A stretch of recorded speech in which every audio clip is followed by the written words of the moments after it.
थोडासा वेगळा विषय म्हणजे आपण जे साधारण ऐकतो त्याच्यापैकीच आहे कवितेच्या विश्वात असं नाव दिले.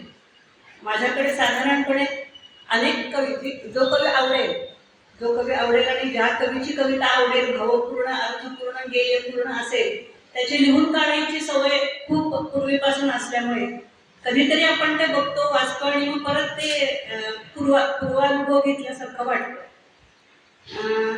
तर काय म्हणजे कविताच्या विश्वामध्ये असं म्हणताना कुसुमाग्रज सगळ्यात समोर येतात. तर त्यांच्यापासून थोडीशी सुरुवात करूयात. त्यांनी एक जीवनाबद्दल एक गद्यात्मक पण म्हटलं तर गद्यात्मक, म्हटलं तर पद्यात्मक असं म्हटलंय. सगळं मी वाचून नुसतं दाखवणार नाही, त्याच्यावरती मी थोडंसं स्पष्ट पण करणार आहे, कारण नुसतं वाचून दाखवताना मजा येत नाही. कसं ते द्रष्टे असतात ना हे कवी, की आपण जे म्हणूनच म्हटलं ना एका कवीनी की जे देखे रवी ते देखे कवी.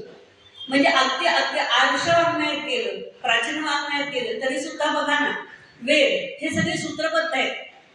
म्हणजे गेयता आहे, त्याला अर्थपूर्णता आहे, गेयता आहे, सूत्रबद्धता आहे आणि ते स्फुरण पावलेले आहेत, सहजतेने स्फुरण पावलेले आहेत आणि म्हणून ते चिरकाल अबाधित आहेत. जेव्हा तुमची मुद्रणकला अस्तित्वात नव्हती, हस्तलेखन पण खूप कमी प्रमाणात होतं, त्यावेळेला कंठस्थ करून ते परंपरेने पुढे नेणं ही खरोखरच कसोटीची आणि अवघड गोष्ट होती, पण ती आजतागायतही टिकून ठेवलेली आहे. म्हणून तर बघा ना, धनपाठी जे लोक असतात त्यांचं तुम्ही म्हणजे अनुभवलेलं आहे म्हणण्यापेक्षा बघितलेलं आहे मी. बेलबागेमध्ये अजूनही वेदपठण होतं, नंतर आपला मोदी गणपतीच्या मंदिरामध्ये सुद्धा अजूनही वेदपठण होतं. आणि म्हणजे खरंच धनपाठी जे असे सतत म्हणत असतात न बघता, त्यांचं तेज जे असतं ना, तो आपण ज्याला आरोप म्हणतो की अरे काय म्हणजे ही केवढी बुद्धिमत्ता, वाणीवरती केवढी ही जबरदस्त पाठांतराची शक्ती आणि त्याच्यामधनं आलेलं जे स्फुरण आहे ते ऐकताना समजलं नाही तरी ऐकताना सुद्धा एक प्रकारचं ओज हा जो गुण आहे काव्यामधला किंवा तेज म्हणतो आपण. लहान मुलाचं बघा, आपण म्हणतो लहान मुल हे हसतं, त्याला कोणीही ओळख लागत नाही, पाळख लागत नाही, त्याचं हास्य निरागस असतं. तसंच हे जे वेदपठण आहे, घनपाठी पठण आहे, ते ऐकताना समजलं नाही तरी सुद्धा आपल्याला ते हवंहवंसं वाटतं आणि त्याच्यामधून मनाला कुठेतरी शांतता मिळते. मग त्याच सगळ्या उद्देशानं भाषा कुठलीही असो, कविता ही कविताच असते आणि त्याच्यामधून म्हणजे अनुवादित करणारे लोक हे अनुवाद करून जगभरापर्यंत पोहोचवतात ना. तर तसं कुसुमाग्रजांनी जीवनाबद्दल काय म्हटले, ते काय म्हणतात, जीवन म्हणजे काय तर आकाशाच्या सरोवरामध्ये पृथ्वीचे हे विराट पुष्पकमळ उमललं आहे आणि तो भ्रमर म्हणजे कोण तर तो भ्रमर चंद्र आपले रुपेरी पंख पालवून त्या कमळाच्या पाकळीवर एक सुंदर दवबिंदू पडला आहे आणि त्याचं नाव म्हणजे जीवन. संविधान नावाचा कुसुमाग्रजांचा संग्रह आहे, त्याच्यामधनं हे घेतलेले आहे. आणि बुद्धावरती जे एक पुस्तक आहे, एक डॉक्टर हेमा साने म्हणून त्यांनी बुद्धावरती एक पुस्तक लिहिलंय, त्याच्या तो दवबिंदू पडलेला थेंब म्हणजेच बुद्ध असं त्यांनी म्हटलंय. म्हणजे कुठून तरी घेतलेली जी कविता असते किंवा जे विचार असतात ते सुसंगत असतात किंवा समान असतात, म्हणून ते आपलेसे वाटतात. आता अजून त्यांनी मागितलंय बरं का, कुसुमाग्रजांनी मागितलंय, देवाकडे म्हणा किंवा जे अनाथ शक्य आहे त्याच्याकडे मागितलंय.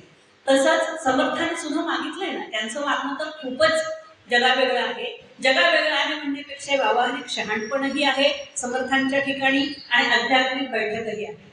त्याने असं म्हटले, कोमळवाचा दे रे राम, विमळ करणी दे रे राम, प्रसंग ओळखी दे रे राम, धूर्तपणा मज दे रे राम, हितकारक दे रे राम, जनसुखकारक दे रे राम, अंतरपारखी दे रे राम, बहुजन मैत्री दे रे राम, विद्या वैभव दे रे राम, उदासीनता दे रे राम. आता उदासीनता म्हणजे उदासीन वृत्ती नाही बरं का, हा संस्कृत शब्द त्यांनी वापरलाय. उद हा उपसर्ग आहे आणि असा हा धातू आहे.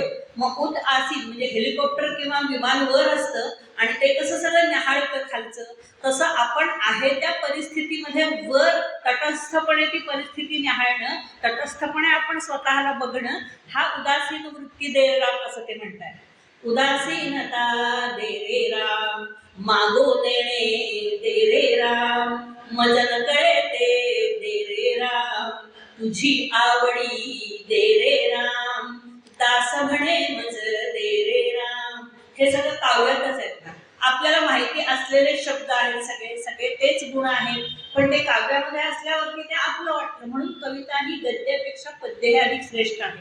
आणि अनुभवी लोकांच्या, ज्ञानी लोकांच्या, साधना करणाऱ्या लोकांच्या मुखामधनं जे प्रकट होतं त्या वाणीला अधिक आधार असतो आणि ती वाणी अधिक चिरस्थायी असते. म्हणून अक्षरवाङ्मय म्हटलंय. पुढे काय म्हणतात बघा ते, संगीत गायन दे रे राम, आलाप गोडी दे रे राम, धात माता दे रे राम, अनेक धाटी दे रे राम, रसाळ मुद्रा दे रे राम, जाड कथा मज दे रे राम, दस्तकटाळी दे रे राम, नृत्यकला मज दे रे राम, प्रबंध सरळी दे रे राम, शब्द मनोहर दे रे राम, सावधपण मज दे रे राम, बहुपाठांतर दे रे राम, दास म्हणे रे सद्गुण धाम, उत्तम गुण मज दे रे राम, पावन भिक्षा दे रे राम, दीन दयाळा दे रे राम, अभेद भक्ती दे रे राम, आत्मनिवेदन दे रे राम, तद्रुपता मज दे रे राम, अर्थारोहण दे रे राम, सज्जन संगती दे रे राम, अलिप्तपण मज दे रे राम, ब्रह्मानुभव दे रे राम, अनन्य सेवा दे रे राम, मज बिन तू मज दे रे राम, दास म्हणे मज दे रे राम. श्रीराम जय राम जय जय राम, श्रीराम जय राम जय जय राम. केवढा अफाट मागणं आहे बघा. मग ही कविता ही त्यांना स्फुरली. मी कवितेतलं भावविश्व असं मी विषय घेताना माझ्यासमोर अनेक गोष्टी अशा आल्या की आज प्राचीन आपले ऋषीमुनी आहेत किंवा जे आत्ता आहेत त्या तुलनेत समर्थ खूपच पुढचे आहेत, ज्ञानेश्वर खूपच पुढचे आहेत. मग त्यांनी सुद्धा केलेली मागणी ही केवढी जगावेगळी आहे. मग तेव्हा कुसुमाग्रज पण आपले असं म्हणतात की माझे मागणे फार थोडे आहे देवा, माझं मागणं फार थोडे आहे, तुझ्या अस्तित्वाची एखादी अस्पष्ट अशी खूण मला दिसू दे रे, तुझ्या अस्तित्वाची अस्पष्ट अशी खूण मला दिसू दे रे. तुझ्या महात्म्याची मीमांसा मी अनेकांच्याकडून ऐकली, तुझ्या गुणांचे संकीर्तन करणारी रसाळ काव्ये मी वाचली आहे, संगमरवरी शिल्पातून कोरलेला तुझ्या मनोहर मूर्ती मी पाहिले आणि त्या सर्वांवर श्रद्धा ठेवून मी डोळे मिटले आणि भक्तिभावाने तुझी पूजा केली. पूजा संपल्यावर मी सभोवार पाहिलं, पण तुझ्या अस्तित्वाची खूण मला कुठे दिसली नाही रे. म्हणून माझे मागणे फार थोडे आहे, तुझ्या अस्तित्वाची एखादी अस्पष्ट अशी खूण मला दिसू दे रे. आणि मग हे वाचताना किंवा हे लिहिताना माझ्या डोळ्यासमोर त्यांनीच देवाची जाणीव कशी होते, कुठे होते, त्यांनी छान सुंदर ओळी लिहिली. पंख्यामध्ये नसतो वारा सृष्टीमध्ये फिरणारा, पंख्यामध्ये नसतो वारा सृष्टीमध्ये फिरणारा, देवळामध्ये नसतो देव विश्व व्यापून उरणारा, देवळामध्ये नसतो देव विश्व व्यापून उरणारा. या 4 ओळीमध्ये केवढं सांगितलंय बघा ना. जे देवाकडे तुम्हाला दिसत नाही असं म्हणताय ते त्या 4 ओळीमध्ये केवढे अफाट ताकद शब्दांची सांगून जात आहेत बघा. पुढे ते म्हणतायत, तुझ्या अस्तित्वाची एखादी तरी खूण अस्पष्ट अशी खूण मला दिसू दे रे. मग आपल्याला भावलेली वाचनात नसेल, प्रत्यक्ष अनुभवात नसेल अशी खूण आपल्याला कुठे दिसली तर समाजसेवक बाबा आमटे आणि त्यांचे कुटुंबीय, स्नेहालय, म्हणजे हे या गोष्टी मी इथे बोलले वाचून आणि अनुभवून म्हणून मला ते पटकन आठवले. नंतर स्नेहालयमधले नगरचं स्नेहालय जे आहे तिथले गिरीश कुलकर्णी त्यांनी जे काम केलेलं आहे आत्तापर्यंत अजूनही करतायत ते पण देवत्वाचीच खूण आहे. नंतर अनंत दामोदर आठवले म्हणजेच वरदानंद भारती, त्यांचं पण काम म्हणजे 100 माणसं आयुष्यात करू शकणार नाहीत असं काम एखादी व्यक्ती आपल्या आयुष्यात करते. मग ती देवत्वाचीच खूण नाही का. मग हे मागतायत म्हणतायत तर ते मागणं आपल्याला अस्पष्ट असं नकळत कुठेतरी दिसून जातं. नंतर त्यांचे गुरु दासगणू महाराज, दासगणू महाराजांनी तर केवढ्या प्रासादिक आणि सुंदर पोथ्या लिहिलेल्या आहेत. गजानन महाराजांची पोथी तर संपूर्ण महाराष्ट्रात सगळीकडे भक्तिभावाने सामुदायिक आणि व्यक्तिशः पण वाचली जाते. त्याने आणखीन पण अनेक रचना केलेल्या आहेत, पण हा तर खूपच सुंदर ग्रंथ आहे.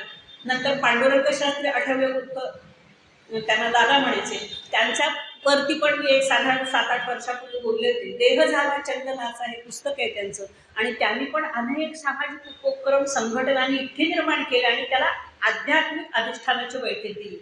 मग आता कुसुमाग्रज जे मागणं मागतायत ही अस्पष्ट आपल्याला जाणवलेली देवत्वाची खूण नाही का? प्रत्यक्ष देव नाही दिसला, पण देवत्व माणसामध्ये आहे. ते देवत्व आपल्याला दिसतं ना, तर ते दिसलं, जाणवलं, त्याचं तुमच्या पुढे थोडंसं सादरीकरण झालं. यांच्या कार्यातून काय दिसलं आपल्याला? देवत्व दिसलं, दिव्यत्व दिसलं, कवित्व दिसलं, हे सारं उलगडतं. आणि मग त्याच्याप्रमाणे आपण करू शकू का? त्याच्यामधला एक बिंदू तरी आपण होऊ शकू का? म्हणून काही जण शारीरिक, काही जण वेळ देतात, काही जण आपण मिळवलेला पैसा देतात, काही जण त्यांचं कौतुक करतात, म्हणजे लेखनात्मक करतात, काही जण त्यांना प्रतिष्ठा, मान सन्मान, पुरस्कार देतात. ही पूजाच झाली ना या देवत्वाची किंवा या लोकांची, ही पूजाच झाली. आणखी नाही, म्हणजे संत कबीरांचा एक अतिशय सुंदर दोहा आहे. म्हणजे तुम्ही सुद्धा जर युट्यूबवर टाकलं ना, म्हणजे नसेल टाकलं तर मुद्दाम टाका. मी आत्ता एवढ्यात नाही ऐकलेलं, पण पेपरमध्ये कधी कधी गुणगुणावंसं वाटतं असं गाणं येतं बघा. तर ते इतकं भावलं आणि त्याच दिवशी नेमकं ते रेडिओवर लागलं होतं. किशोरी आमोणकरांनी ते गायलं होतं आणि त्या 20 मिनिटं गात होत्या. मी म्हटलं अरे काय शब्दांची ताकद आहे, म्हणजे शब्द महत्वाचे का सूर महत्वाचा? एकदा कॉलेजमध्ये असताना असा वादविवाद झाला होता, शब्द अधिक महत्वाचे का सूर अधिक महत्वाचे? मग एक गट अगदी हिरिरीने मांडत होता की नाही नाही, गदिमाच महत्वाचे. गदिमा नसते तर बाबूजींना काय महत्व होतं? शब्दच महत्वाचे आहेत, शब्द प्रभूच महत्वाचे आहेत. नंतर शब्दांशिवाय सुरांना काय अर्थ आहे? पण त्या सुरांनी ती महिरप मोठी केल्यामुळेच महत्व आहे त्याला. म्हणजे तो वादविवाद चर्चेसाठी ठीक आहे, पण दोन्हीही त्यांच्या त्यांच्या ठिकाणी अत्यंत दिग्गज असे होतेच. मग ते मोको कहा ढूंढू रे असं म्हणून त्या संत कबीराचे दोहा आहे. तो साधारणपणे सांगतो मला 1980 मध्ये किशोरी आमोणकरांनी ती गायली ती रचना. तर ती थोडीशी मी सांगून त्याचा मग आत्ता कसं मांडलं, कसं त्याचं सादरीकरण किंवा ते कशात दिसतं. तर तो कबीर असं म्हणताय, मोको कहा ढूंढू रे बंदे, मोको कहा ढूंढू. म्हणजे मी कुठे शोधू, मला मीच कुठे शोधू. काही वेळेला बघा आपल्याला असं वाटतं की अरे आपण काही चुकतोय का, आपलं काही हरवलंय का? वस्तू नाही, आपलं काही हरवलंय का, आपल्याला काही सापडत नाहीये का? त्याच्यावर एक छोटीशी गमतीशीर विनोद सांगते बरं का. एक अतिशय वृद्धा खाली मान धरून चाललेली असते आणि तो म्हणतो की एक माणूस म्हणतो की वृद्धे किम पश्यसी आधा किम पश्यसी. तर ती म्हणते त्वं न जानासि मूढ मम तारुण्यम यवनवनम पश्यामी. आता नाही येणार मला माहितीये, मी खाली वाकून माझं केलेलं तारुण्य पाहतीये, ते परत मिळणार नाही मला माहितीये, पण मी ते शोधतीये. म्हणजे माणूस कशात तरी हरवलेला असतो. आपण बघा कितीही मोठे झालो तरी बालपणीच्या कडूगोड आठवणी आपल्या मनातून कधीही जात नाही. वर्तमानातला एखाद्यास आपण कधीतरी विसरू, पण लहानपणीचं ते आपण विसरत नाही. ती एक भावबद्ध असतात. त्या दृष्टीने तो म्हणतोय मोको कहा ढूंढू रे बंदे, मोको कहा ढूंढू, मैं तो तेरे पास में. ना तीर्थ में ना मूर्त में ना एकांत में ना निवास में, ना मंदिर में ना मस्जिद में ना काबे कैलास में, मैं तो पास बंदे, मैं तो तेरे पास में. ना मैं जप में ना मैं तप में ना मैं व्रत में उपासना में, ना मैं क्रिया ना मैं किया कर्म में रहता, नहीं जोग संन्यास में. खोज हुए तो मिल जाओ, इक पल की तलाश में. कहत कबीर सुनो भाई साधू, मैं हूँ केवल विश्वास में. आणि गायलंय तर म्हणजे किशोरी आमोणकरांनी हे अर्धा तास गायलं. तसंच शंकराचार्यांचं आहे ना आत्मषटक आहे ना, ते मला वाटतं जसरांनी 1 तास गायलंय. म्हणजे त्यातनं आपण असं समाधी लागल्यासारखंच जातो. चिदानंद रूप शिवोहम शिवोहम, चिदानंद रूप शिवोहम शिवोहम. हे एक ध्रुवपद त्याने जवळजवळ 10 मिनिटं आळवलंय आणि त्याच्यामध्ये आपण आपल्याला राजधानीचं काही कळू नको, पण कॅन्सर असल्यामुळे त्यातली बैठक आध्यात्मिक आहे ती खूप छान समजते. मग त्यामुळे मग केवढा विचार स्पष्ट केला याच्यामध्ये.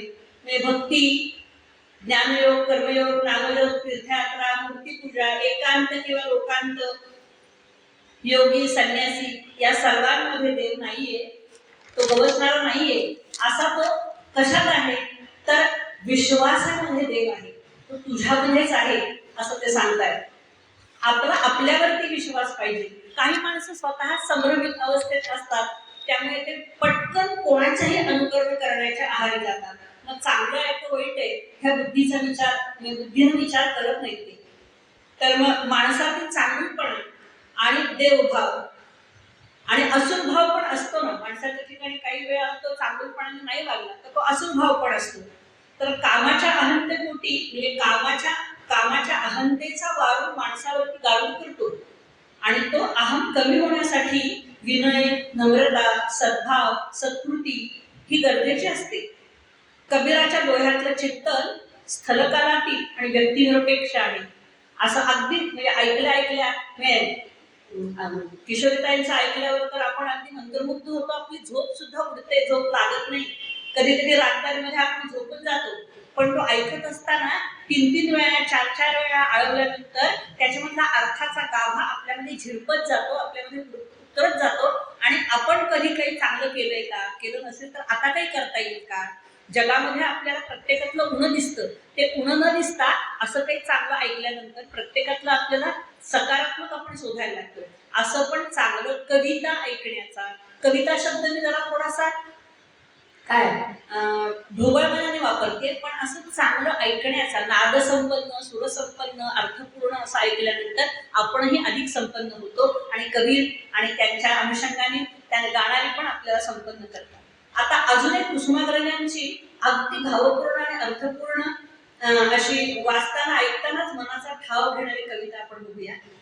अंतःकरणात उमललेला, त्या कवितेचं नाव आहे अश्रू, पण रडकथा नाहीये, फारच सुंदर आहे. अंतःकरणात उमटलेला अश्रू, पापणीतून ओघळलेला, पाकळीवरती पडलेल्या गव्हाप्रमाणे चकाकणारा पाण्याचा थेंब अश्रू. हा अबल आहे, भीरू आहे. अपराधाप्रमाणे लज्जित होऊन तो अडखळतो, दास्याप्रमाणे भयभीत होऊन तो थरथरतो आणि तरीही या चिमुकल्या थेंबातच मानवाचे अखेरचे सामर्थ्य आहे. संग्रामात जखमी झालेली, रक्ताने झालेली, धुळीने माखलेली ही कोण आहे तर मानवता. अंगावरती जीर्ण लक्तरे सावरी, खाली मान घालून अधोवदन होऊन परमेश्वरासमोर जेव्हा उभी राहील ना, तेव्हा या लहानशा थेंबाकडे पाहताच परमेश्वर तिला क्षमा करील आणि हृदयाचे धरील. बघा किती म्हणजे केवढं त्याच्यात सामर्थ्य आहे, त्यांच्या शब्दांमध्येच केवढं सामर्थ्य आहे. तर म्हणजे हे असं वाटतं की कुसुमाग्रज कुठल्या पातळीवरती लिहित असत. म्हणजे लौकिकाचा आणि अलौकिकाचा, आपण म्हणतो ना हे लौकिक विश्व आहे, पण लौकिकात राहून सुद्धा त्या अलौकिकाचा सारखा वेध घेत होते. हे तर म्हणजे कसं आहे ना, लिहिण्यासाठी तुमचं वाचन भरपूर हवं, विचार भरपूर हवा, चिंतन भरपूर हवं आणि स्वतःची बैठक हवी. बैठक म्हणजे शारीरिक नाही, स्वतःच्या विचारांची बैठक शुद्ध आणि संपन्न हवी, तर चिरकाल असं टिकणारं निघू शकतं किंवा त्यातनं ते नष्ट न होणारं असं निघू शकतं. आता थोडासा एकदम मागे जाऊया, कारण आपलं आयुष्यवांग पण तेवढंच समृद्ध, तेवढंच संपन्न, तेवढंच बलशाली, कधीही कोणालाही न दुरावणारं, म्हणजे कोणाचाही दुरावा न करणारं, दुराग्रह नसणारं असंच आहे. तैत्तिरीय अरण्यकातली प्रार्थना ही अशीच आहे. ती कशी आहे बघा. कसं आपण एखाद्या वाढदिवसाला म्हणजे कोणाच्याही वाढदिवसाला हे शब्द आपण ऐकतो, पण त्याचे ते शब्द आपण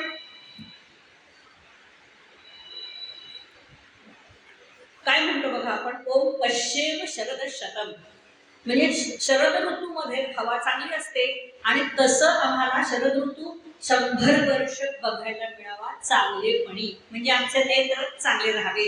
जीवेम शरद शतम, शरद ऋतू मधलं सगळं आयुष्य. शरद ऋतू म्हणजे काय, तर जीवनामध्ये चांगलं वाईट सुख दुःख मान अपमान हे सगळं असतं, पण त्या आम्ही चांगल्या जाणीवेनी समृद्ध होऊन असं बघावं. नंतर प्रप्रवाह शरदशतम आम्ही बोलू, पण प्रप्रवाह म्हणजे आम्ही अधिक विचारपूर्वक 100 वर्ष बोलू. त्या आत्ताच्या काळाला सुद्धा किती समय समर्पक आहे बघा. नंतर अदीना हा श्याम शरदशतम, दीन दुःखी दुबळ कोणाकडे हात पसरणारे काही मागणारे असं आम्हाला आयुष्य नकोय, असे आम्ही 100 वर्ष जगू. नाहीतर हा फुकट्यांचा देश आहे. आत्ताच लोकमत मध्ये लोकसत्तेच्या दिवाळ्यांकात मी हा फुकट्यांचा देश म्हणून संपादकीयांचा एक लेख 12 पानांचा वाचला.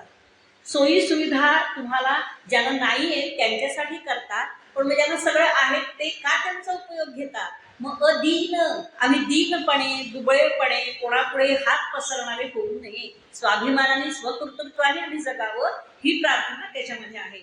आणि भूयश्च शरदशतम म्हणजे भूय म्हणजे पुन्हा पुन्हा, असं पुन्हा पुन्हा शारीरिक मानसिक बौद्धिक सगळ्या स्तरांवरती आम्ही उत्तम, आम्ही म्हणजे आम्ही पृथ्वी तळावरच्या सगळ्यात उत्तम जीवन जगावं, ही प्रार्थना त्या कवितेमध्ये किंवा त्या मंत्रामध्ये केलेली आहे. नंदामः शरदशतम, नंद धातूचा अर्थ आहे आनंद देणे आणि घेणे. निखळ सात्विक आनंद आम्हाला देता आला पाहिजे, आम्हाला घेताही आला पाहिजे. काकवृत्ती म्हणजे दोषाडनेशन दृष्टी याची असेल त्याला आनंद घेताही येत नाही आणि आनंद देताही येत नाही. म्हणून नंदामः शरदशतम 100 वर्ष आम्ही अत्यंत आनंदाने समृद्धतेने समाधानाने जगावं आणि दुसऱ्यालाही जगू द्यावं.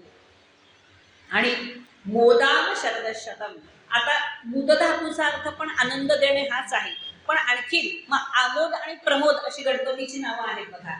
मग मोदाम शरदशतम म्हणजे आम्ही अत्यंत उत्कटतेने आनंदाचा उपभोग घ्यावा आणि अत्यंत उत्कटतेने आनंद लोकांना द्यावा. पण भवा महाशरदशतम, भवा हा म्हणजे आम्ही असे वर सगळं वर्णन केले ना त्याप्रमाणे आम्ही सगळे 100 वर्ष आयुष्य आमचं असावं. आणि अजिता हा श्याम शरदशतम, अजित म्हणजे आम्ही अपराजित असावं, कोणाकडूनही आमचा पराभव होऊ नये, कुठल्याच दृष्टीने शत्रूकडून आमचा पराभव होऊ नये, शेजाऱ्याकडून आमचा पराभव होऊ नये, आमच्याकडूनच आमचा पराभव होऊ नये, आम्ही अपमानित वृत्तीने जगू नये, आम्ही आम्हाला स्वतःला अवमानित समजू नये.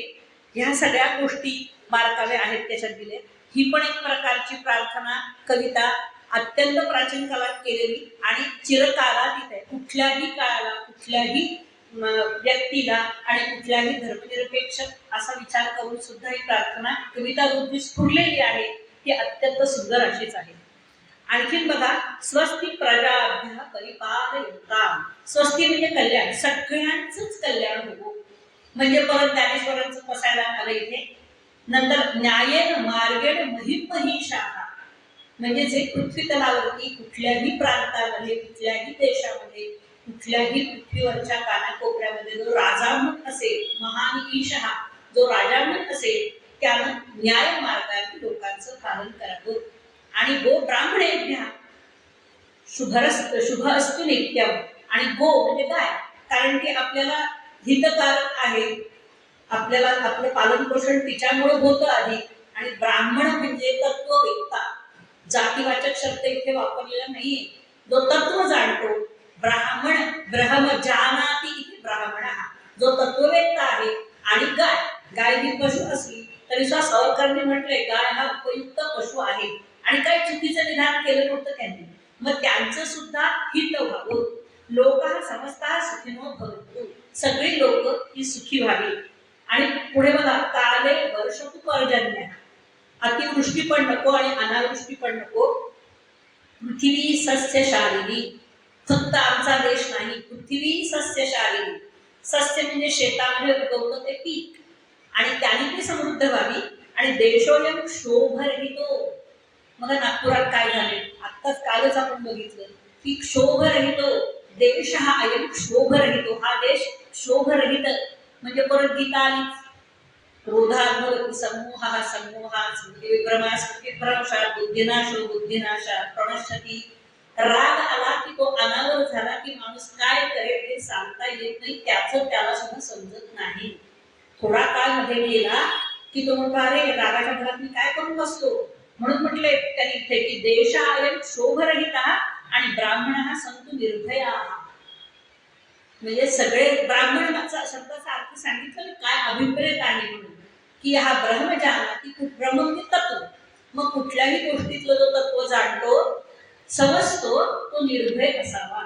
म्हणजे ते तत्व मांडण्याची त्याला मुभा असावी असा विचार केला बघा. आणि अपुत्राः पुत्रिणाः सन्तु. ज्यांना मुलं बाळ नाही त्यांना मुलं व्हावीत. पुत्रिणाः सन्तु पौत्रिणाः. ज्या पुत्र पौत्र धन धान्य हे श्रीसुक्तात पण आहे ना शेवटी. मग ते मागितलं ना की म्हणजे आपला वंश ही वाढती राहावी. ही सगळी कशी बघा ही प्रार्थना ही चोदना कशी केली सगळी त्याच्यामध्ये की सर्वांनाच मिळावी. आणि अधनाः सधनाः सन्तु. ज्यांच्याकडे धन नाही त्यांना पण धन मिळावं. आणि जीवतु शरदः शतम्. अशा पद्धतीने हे शरद ऋतू 100 वेळा आलेले म्हणजे शरद ऋतू हे स्वास्थ्याचा दर्शक आहे म्हणून तो वापरलाय. अशा रीतीने माणसं जगावी. आणि मग याची शेवटची वेळ आपण म्हणतो की आहे हा शेवटचा श्लोक आहे तो आपल्या सगळ्यांना माहिती आहे. सर्वे सुखिनः सन्तु सर्वे सन्तु निरामयाः सर्वे भद्राणि पश्यन्तु मा कश्चित् दुःखमाप्नुयात् किंवा दुःखभाग भवेत्. त्याच्या आधीची ही सगळी प्रार्थना आहे. म्हणजे ही एक प्रकारची आत्ताच्या अर्थाने म्हटलं ही शब्दरूप कविताच आहे. शब्दरूप मोत्यांची माळच आहे. पण ती नुसती कधी काळी म्हणायची आणि त्याचा अर्थ जर समजला नाही तर आपण त्याच्याप्रमाणे वागणार कधी. आपण म्हणजे व्यक्ती म्हणून आपण त्याच्याप्रमाणे वागणार कधी.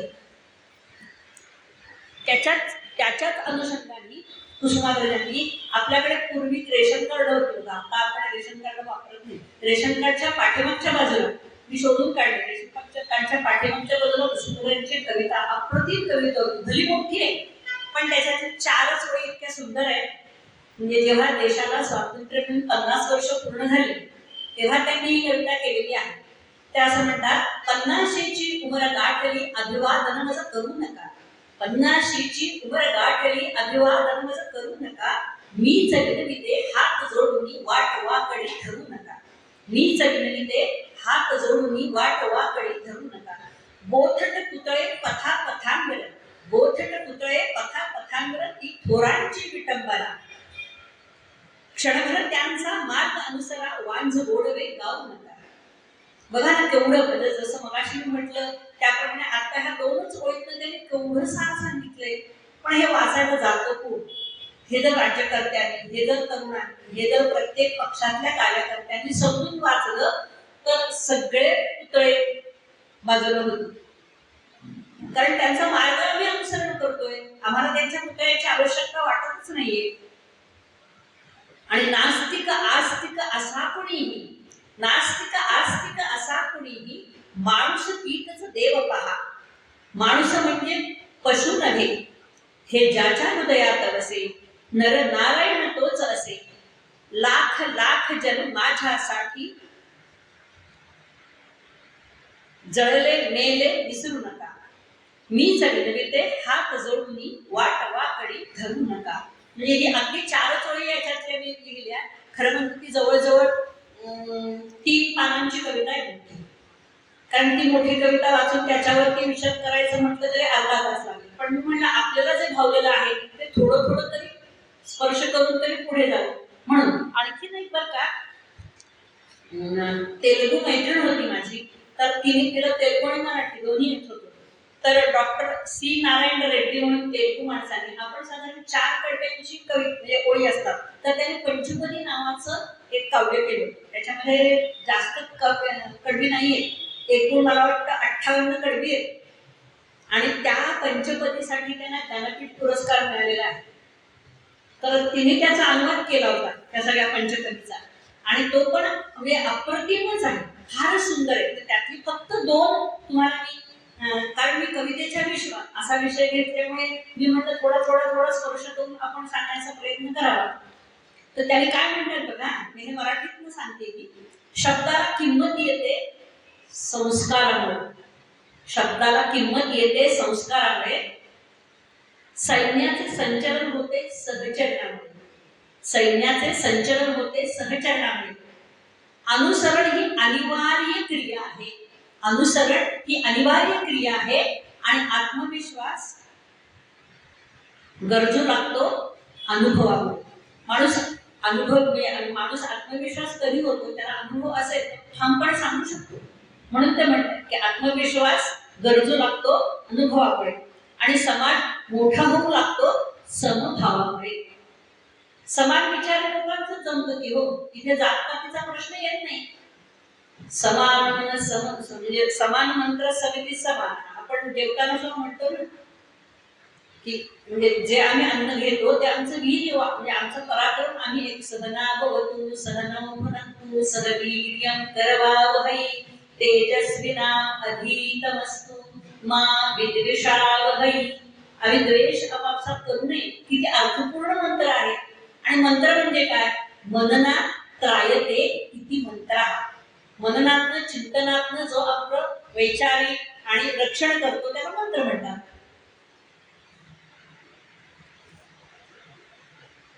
आणखीन एक म्हणजे आपण म्हणतो ना काम एष क्रोध एष रजो गुण समुद्भव.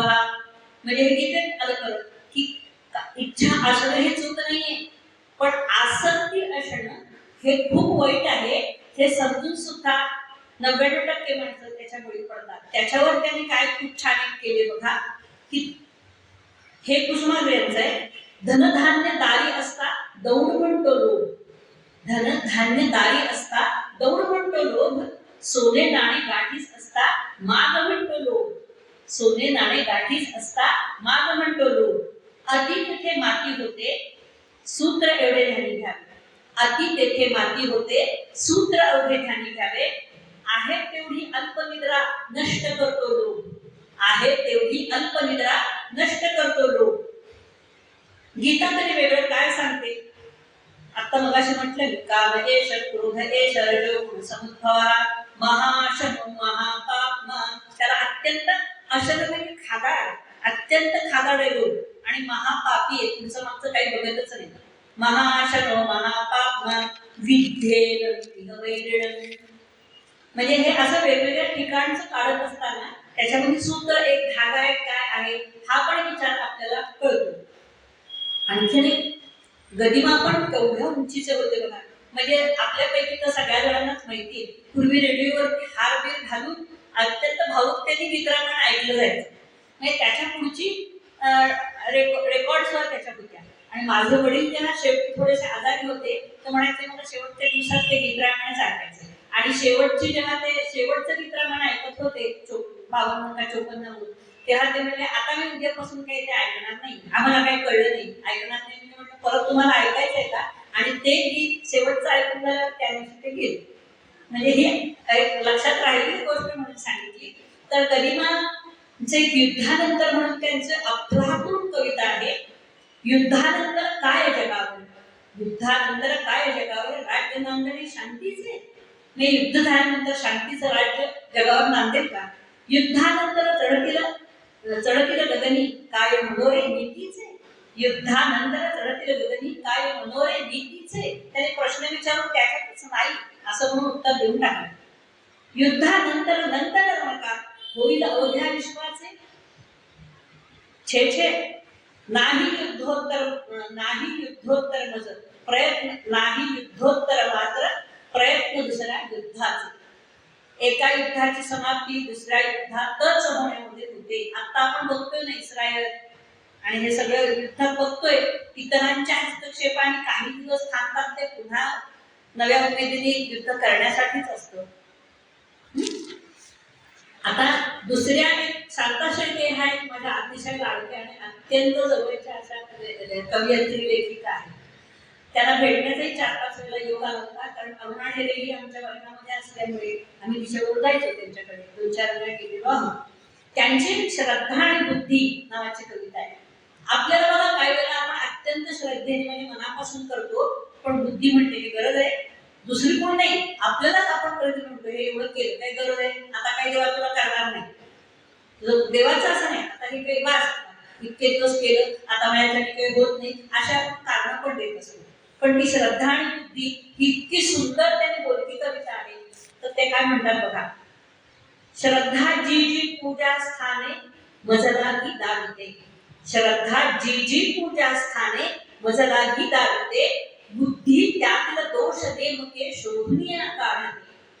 बुद्धी त्यातील दोष नेमके शोधून या काढते. श्रद्धा पाहे परमेशाचा ध्यावयास आसरा. बुद्धी शंकित होऊन बोले आहे का तो खरा. बुद्धी शंकित होऊन बोले आहे का तो खरा. प्रीतीमध्ये विहीन भाया श्रद्धा हो आतुर. त्या प्रेयातील व्यंगी लागी बुद्धीला बरोबर. म्हणजे बघा किती आपल्या मनातलं द्वंद्व किती बारकाईने शांताबाईने टिकलंय. श्रद्धा निर्भयपणे धावते ध्येया मागे सदा. श्रद्धा निर्भयपणे धावते ध्येया मागे सदा. बुद्धी देदवा बसे न्याहाळीत अंतिम त्या आपदा. काय त्याच्यामधले वाईट परिणाम काय होणार आहे. आपदा म्हणजे संकट. बुद्धी मात्र तटस्थपणे याच्यामधले काय मायनस आहे, काय त्याच्यामधून काय निघू शकेल असं फक्त बघत राहते. बुद्धी आपुले पाय बंधनच शकेल बुद्धी आपुले पाय बंधनच शकेल घालू तिजला. भोळी सुंदर निर्भय श्रद्धा मिळेल का हो मला. भोळी सुंदर निर्भय श्रद्धा मिळेल का हो मला. अतिशय सुंदर अशी कविता की ज्याच्यामधनं एक श्रद्धाळू माणूस आहे आणि एक बुद्धिवादी मनुष्य आहे. या दोघांमधला जो द्वंद्व म्हणजे एकाच माणसामध्ये दोन ह्या वृत्ती असतील तर त्याने काय करावं नेमकं हे सांगणारीच त्यांची कविता आहे. खरं म्हणजे खरं सांगू का 1500, 1600, 1800 कवितांमधनं कुठली निवडून घ्यावी आणि कुठली मांडावी असं मला खूप अस्वस्थता आली होती. ही पण हवी, साडीच्या दुकानात गेल्यावर साधारणपणे बायकांचं कसं हवं, हे पण हवं, हे पण हवं, हे पण हवं, पण सगळं एकत्र असणार न मिळत नाही. पण तरी सुद्धा असा प्रयत्न केलाय की सगळ्या गोष्टी कशा कशात बसतील. तर विंदा नावाचं एक गाडून पण त्यांचे अष्टदर्शनी नावाचं पुस्तक आहे बरं का, त्याच्यावर पण एकदा मी बोलीन म्हणजे लक्षात ठेवीन आणि बोलीन. अष्टदर्शनी हे तात्विक स्वरूपाचं आहे. म्हणजे ते विचारसरणी समाजवादी समाजवादी विचारसरणीचे जरी असले तरी सुद्धा त्यांचं नेटकं अप्रतिम असे अनेक कविता पण आहेत आणि गद्य म्हणाल तर अष्टदर्शनी हे पद्यात्मक गद्य आहे आणि त्यातले विचार नेमकेपणाने अतिशय सुंदर मांडले त्यांनी. तर त्यांनी असं म्हटलंय, विंदा करंदीकरांची छोटीशी 4-5 ओळींची कविता आहे. माणूस जेथे हवा हवासा अभंग ओवी मध्ये दिलासा. माणूस जेथे हवा हवासा अभंग ओवी मध्ये दिलासा. विश्वासावर जीवन सुस्थिर. विश्वासावर जीवन सुस्थिर. श्रद्धा नेक इमानी. श्रद्धा नेक इमानी. तेथे स्फुरती मजला गाणी. तेथे स्फुरती मजला गाणी.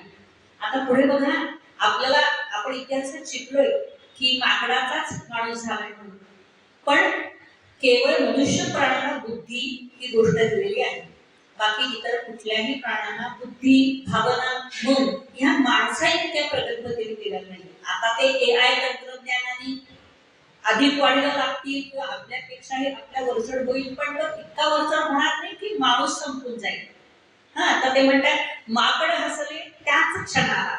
माकड हसले त्याच क्षणाला. माकड मेले माणूस झाला. परदुःखाने रडला माणूस. परदुःखाने, स्वतःच्या नाही ना, परदुःखाने रडला माणूस. देव प्रकटला त्याच ठिकाणी. देव म्हणजे माणसातलाच माणूसपणा अधिक उजळ झाला आणि जणू काही तो देवच बनला. जेव्हा त्याला परदुःखाची जाणीव झाली त्याच्यासाठी तो झटला माणूस, तेव्हा तो देवच बनला. परमेशाला गमले आपण रूप पहावे आपुले सुंदर. परमेश्वर वाटलं आपण कशात आपलं रूप बघणार. आणिक केला त्याने दर्पण. आणिक केला त्याने दर्पण. तोच समजतो आपण सागर. तोच समजतो आपण सागर. त्याच्यातून सगळी निर्माण झालेत ना. लक्ष्मी कौस्तुभ पारिजात सुरा धन्वंतरी चंद्रमा गावत कामधा सुरेश्वर रंभात देव अंगना. ही सगळी रंग त्याच्यातूनच निघाली की नाही. त्यामुळे तो म्हणतो की तो सागर जो आहे ना तो आपण म्हणजे तोच समजतो आपण सागर. आणखी त्याच्या पुढे जाऊन एक दत्ता हसलगीकर नावाचे फार सोलापूरचे अप्रतिम कवी मनाचा माणूस आहे आणि अतिशय बुद्धिवान, अतिशय श्रद्धावान आणि अतिशय समाजावरच्या कुठल्याही गोष्टीमध्ये टीका करणारा पण स्वतःच्या शब्दावर भान ठेवणारा आणि आपले शब्द घसरू न देणारा, मार्मिकतेने लोकांना पटेल अशा शब्दात कवितेतून मांडणी करणारा आजच्या काळाला त्यांनी कसं एक चांगले लिहिले बघा. बिनगर्दीचा रस्ता सुंदर, बिनगर्दीचा रस्ता सुंदर, बसही मोकळी येईल का, बसही मोकळी येईल का, घरी जायला मिळेल लवकर असे कधीतरी होईल का, घरी जायला वेळ लवकर असे कधीतरी होईल का. आपण वाहनात बसतो तरी पण ही आपली प्रतीक्षा कधी कधी अशी असते की ट्रॅफिकमुळे आपल्याला असा अनुभव येतो. न जाणारे दिवे आणखी, पाणी येत येणारे, अभ्यासाला सवड मिळाल्या असे कधीतरी होईल का, पाऊस पाण्याआधी खड्डे रस्त्यावरचे बुजतील का, सरसर सायकल नेण्यासाठी असे कधीतरी होईल का. आता सायकलींचं कोण तेव्हा होतं म्हणून त्याने तो शब्द वापरलाय, पण आता सायकल आता आपली वाहनं पण मध्ये अंतर न ठेवता आपल्याला जायला मिळेल का असं म्हटलं तरी ते योग्य होईल. डोळ्यांपुढे मी स्वप्ने असं केलं असे कधीतरी होईल का, स्वप्ने बघतो रम्य उद्याची असे कधीतरी होईल का, असे कधीतरी दिवा स्वप्न माणसं बघतात. असं व्हावं आपल्यासाठी दुसऱ्या कोणीतरी करावं, पण आपण करावं अशी खूप कमी लोकांच्या मध्ये इच्छाशक्ती आणि ऊर्जा असते. मग ती आपल्यासाठीही करत असतातच, पण धडपडून दुसऱ्यासाठी अधिक करतात.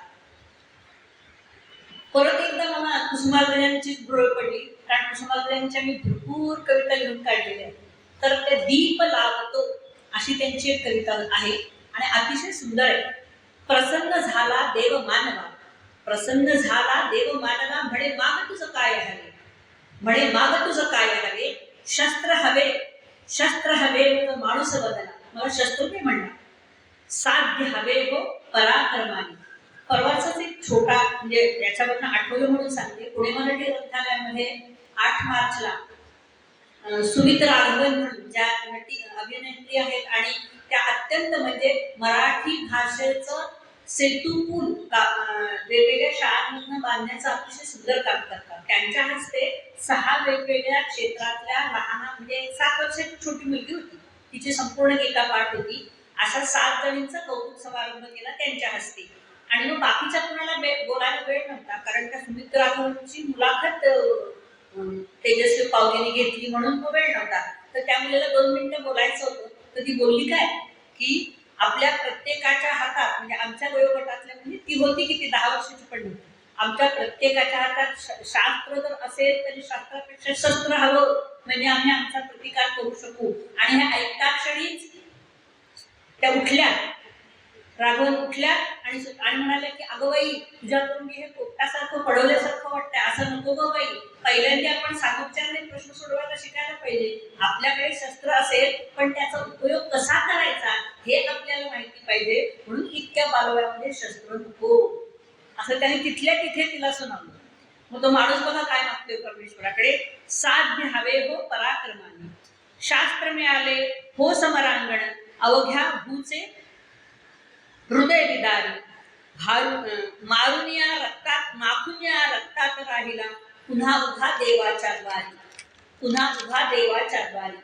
काय हवे तुझं, काय हवे तुझं, शस्त्र पुरत आहे, करील शास्त्रच मंगल जीवन. माणूस म्हणला आता शास्त्र पाहिजे मला, शस्त्राने काय करूच पडत नाही, नुसताच विध्वंस होते, मला शास्त्र हवं. ज्ञान साधना ये ईश्वरता, स्वर्ग धरेचे करी न मिलन. माणूस देवाला सांगतोय की शस्त्र असल्यावर शास्त्र पण दे, मग स्वर्ग धरेचे करी न मिलन. शास्त्र मिळाले,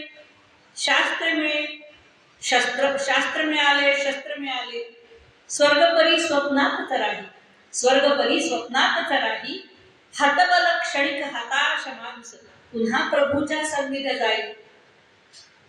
काय हवे तुझं, बागर लोकी वाट दिसेना याती निराकुल.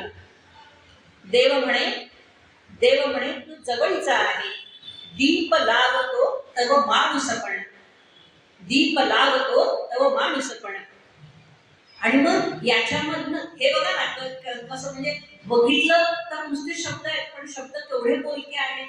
आणि म्हणतो ना आपण, शब्दाला अर्थ आहे, वाच्यार्थ आहे, व्यंगार्थ आहे, सूचितार्थ आहे, भावार्थ आहे. हे सगळे अर्थ असे त्याची कुठं उंगडून वाचत असताना आपल्याला समजतात. मग गुरुष्टकामध्ये शंकराचार्य तरी काय दुसरं म्हणतात, किंवा आत्मषटकामध्ये मगाशी मी म्हटलं तसं. आता उर्वष्टकामध्ये त्यांची एक ओळ इतकी सुंदर आहे, शरीरम स्वरूपम तथा वातलत्रम यशश्चारुचित्रम घनं मेरुतुल्यम मनश्चेन्न लग्नं गुरोरात्रि पद्मे ततः किं ततः किं ततः किं ततः किं षडङ्गादिवेदो मुखे शास्त्र विद्या कवित्वादिगद्यं सुपद्यं करोति मनश्चेन्न लग्नं गुरोरात्रि पद्मे ततः किं ततः किं ततः किं ततः किं. हे तीनदा वापरण्याचं कारण ते म्हणतायत शंकराचार्य की अरे शरीर सुदृढ आहे, स्वरूप आहे, शरीरम स्वरूपम तथावा तत्र मनासोबती मला सहधर्मचारिणी मिळालेली आहे असं एक संन्यासी म्हणतोय. म्हणजे लोकांचं निरीक्षण किती सुरेख आहे बघा त्यांचं. तथावा यशश्चा विचित्रम, मी माझ्या स्वप्रयत्नाने कष्टाने यश मिळवलंय. चारुचित्र अत्यंत देखणं आहे, लोकांना हेवा वाटावा असं यश मी माझ्या स्वतःच्या जिद्दीने मिळवलेलं आहे. आणि मग तरी सुद्धा ततः किं ततः किं ततः किं ततः किं. तर मग तरी काहीतरी उरलंय, तरी काहीतरी पुढे आहे, अजून काहीतरी मिळालेलं नाहीये, अशी अस्वस्थता का राहते? तर त्याची संतुष्टता नसते. म्हणून संतुष्टता नसते, असंतुष्ट असतो माणूस नेहमी, म्हणून त्याला असं होतं. हे शंकराचार्य सांगतायत ना, की जे आता दीप लावतो माणूस पण म्हणतायत. तर शंकराचार्य गुरुष्टकामध्ये, आणि गुरु म्हणजे कोणी व्यक्ती असं त्यांनाही अभिप्राय नाही. ते म्हणतायत गुरु म्हणजे तत्व, गुरु म्हणजे तुम्ही कोणाला ग्रंथ आहे गुरु माना, नंतर गुरु म्हणजे एखादं तत्व, तुमच्यावरचा विश्वास, तुम्ही स्वतः सुद्धा गुरु बनू शकता. जसं एकलव्य झाला तसं आपणही बनू शकतो. फक्त संभ्रमित बुद्धी नसावी, आपल्यावरती संभ्रम. गोंधळतो माणूस, तसं गोंधळणं हे वयानुसार नसावं. आणि बालपणामध्ये अनुसरण असतं, म्हणून अनुकरण करताना ज्येष्ठांनी कनिष्ठांच्या समोर कसं वागावं याचं उत्तम उदाहरण सुद्धा शंकराचार्य आपल्यापुढे याच स्तोत्रात म्हणतात. मग आत्मषटकात तरी वेगळं काय? मनोबुद्धी अहंकार चित्तादिनाहं न च श्रोत्रजिह्वे न च घ्राणनेत्रे न च व्योम भूमिर्न तेजो न वायुः चिदानन्दरूप शिवोऽहं शिवोऽहं चिदानन्दरूप शिवोऽहं शिवोऽहं. असं कुठेतरी एकांत ठिकाणी जाऊन असं म्हणत राहिलं ना की त्याचा अर्थ आणखीन आपोआप आपल्याला उघडत जातो. केवढी साधक लोक आहेत. म्हणजे हा केवळ कविता नाही, ही अक्षरमंत्रच आहे. हे अक्षरमंत्रांची मणी आहे. आणि ही स्तोत्र म्हणजे स्तोत्र नव्हे, तर ही स्तोत्र म्हणजे मंत्रच आहे. तसंच अतिशय वेगवत असं विनंती तवे विश्वविनोदी विनंतनुते, हे सुद्धा स्तोत्र ऐकताना किती प्रासादिक आहे बघा. अनुप्रास किती सुंदर आहे. आणि ते व्यक्तिगत म्हणताना, व्यक्तिगत उपासना करताना आपल्याला त्याची जाणीव किंचित का होते. आणि एकत्रित म्हणण्याचा हेतू असा असतो, एकत्रित म्हटल्याने गटामध्ये आपण ज्या गटाकडून म्हणतो आहोत त्याच्यामध्ये ऊर्जा निर्माण झाल्यासारखं आपल्याला वाटतं, नव्याने ती ऊर्जा निर्माण होते. हा अनेकांचा अनुभव पण आहे. आता आणखीन एक दोनच गोष्टींवरती मी अजून थोडंसं आणखीन व्यवहारात येण्यासाठी म्हणून कवितेतला, कारण सारखंच अध्यात्म सारखंच हे, ह्याच्यामध्ये सुद्धा शांताबाईंचीच आहे ही कविता. एक घर म्हणून खूप सुंदर आहे, खूप बोलकी आहे. म्हणजे आपल्याला सुद्धा आपलं घर कसं आहे किंवा आपण लगेच इतरांची घर पण बघायला लागतो की हे घर असं आहे का. माहिती पण असेल म्हणजे तुमच्यापैकी कोणाला.